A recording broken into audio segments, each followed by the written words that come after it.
Hey everyone, it's Tuesday again. I know you guys might be getting confused by now because this is the third day in a row technically that I'm posting, but I know Frankie had a crazy day today and I sent her a letter and it seems like it hasn't gotten to her yet, so I wanted to post this to cheer her up. So this is my crazy story. I hope you guys enjoy it. I won't say that I put a lot of work into it because it's really not that impressive, but I hope you like it. It was a nauseatingly balmy day when I stepped out onto the porch of my floating gardenia. "Florence!" I shouted, my voice booming through the stems. A fat, slimy creature, which looked as though it was half tortoise, half sea slug, limped through the air toward me. "What can I do for you this fine morning, madam?" it said in a kind of gentlemanly drawl. This level of insect invasion is simply mortifying, not to mention downright malignant. See to it that all those louses are removed at once, in particular those who have already begun the ascent. As Florence's abdomen and thorax wiggled desperately through the air, I began to make the necessary preparations for my morning exercises. As I clipped my perfectly knotted figure-8 rope into the carabiner of my harness, I reflected on my disdain for those flying types. "Simply repulsive," I murmured, unaware that I had spoken aloud. "What could possibly be disturbing on a day such as this?" squawked Daisy Pruitt, as she hovered about eye level with me. I continued my arrangements, pulling on my leather gloves and shrugging off the sheet that had been lying on my left shoulder. She continued, however, unabated by my stoic silence, as her bright red gorget pulsed as she warbled at me. "I'd have thought you, of all people, would have cause for celebration today." These nouveau riches were still all so low class it left a bad taste in one's mouth.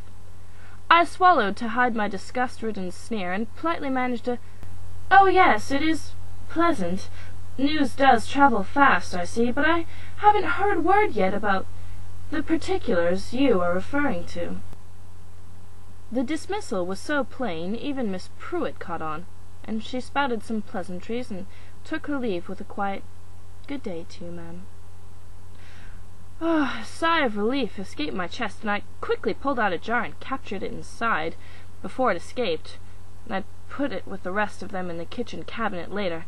I let those blighters get the better of me one too many times. Finally ready to climb, I braced one foot against the peduncle of my gardenia and grabbed hold of the filament, which bent and allowed me to slide down a few feet before moving my hands palm down against the stalk. With a violent effort I pushed off from the gardenia. With bent legs I concentrated on the space in front of me. I extended my leg and pushed my arm through the first wave. "Oh, dash it all, I've got it wrong again. Damn that Miss Pruitt and her incessant blabber." I closed my eyes, breathed out, not quite a sigh, for those are dangerous things, and exhaled before diving under the salty surface.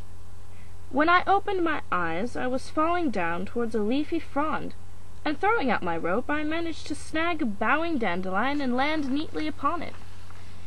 Smiling slightly at my small success, I began to stand upright to begin planning my next move. Suddenly, the frond shuddered, and looking down, I realized it wasn't a frond at all. The mouth attached to the head I was standing on opened wide, and an almost moaning sound issued from it. "So sorry to wake you, Geoffrey. Quite by accident," I hollered downward. The long-necked dinosaur seemed to shrug. "That's all right. It's high time I began my day." "Oh, and ma'am," I paused, arm poised for the next throw, "the billy goats have been gathering again. Just thought you ought to know." "Thanks, Geoffrey," I said with gratitude. I'd never bought into the BGU's party stance that legalization of hallucinogenics would in fact improve education. The problem was the party had become a damn nuisance, picketing with their neon stars always backing up the morning traffic. Back at home, Florence had cooked me a delicious breakfast of heather dipped in heated nectar, with a sprinkling of pollen on top. Pulling on my day shoes as I munched on my breakfast, I couldn't stop my mind from drifting. And it never came back. Oh my God, I can't look at this anymore.